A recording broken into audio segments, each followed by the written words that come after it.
பொதுக்குழு முடிஞ்ச உடனே நான் பேசி முடிச்ச உடனே கடந்த ஒரு வாரமா கதறிட்டு இருக்காங்க திமுக.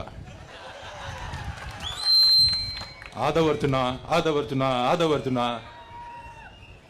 பெரிய பெரிய மீடியா யூடியூப் எல்லாம் விலைக்கு வாங்கிட்டு வாடகை வாங்கி காசை கொடுத்துட்டு பெரிய வியாபாரம் நடந்துட்டு இருக்கு. பரவாயில்ல, நல்லா இருக்கட்டும். என்னால நல்ல பேர் நிறைய பேர் பொழைச்சிட்டு இருக்காங்க.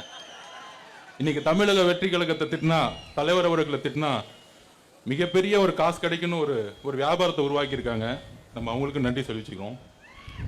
அதாவது அண்ணன் நான் ஒன்று சொல்லிட்டு இருந்தேன், இனிமேட்டு அடிக்கடி சென்னையில் ஒரு கூட்டம் போடுங்க. இந்த ஒரு வாரமா என்னென்னலாம் பேசினாங்களோ நம்ம அக்காக்கள் வந்து பேசினாங்க பாருங்க, பேச்சு அப்படியே காதல் அப்படியே ஒரு திமுக பத்தி எப்படி பேசினாங்கன்னா, உண்மைகளை பேசும் பொழுது அப்படிதான் வந்து அவங்க பழக்கம். அம்மா ஜெயலலிதா அம்மாவை வந்து தனிப்பட்ட முறையில் ஒரு பெண்ணுங்கிற ஒரு காரணத்துக்காக ஒரு 15-20 வருஷமா அவங்க முதல்வர் அவர்களுக்கும் ஒரு தன் உடல் மொழியில் அவங்களோட உடலை வச்சு ஒரு அசிங்கசியமா பேசின கட்சி தான் திமுக.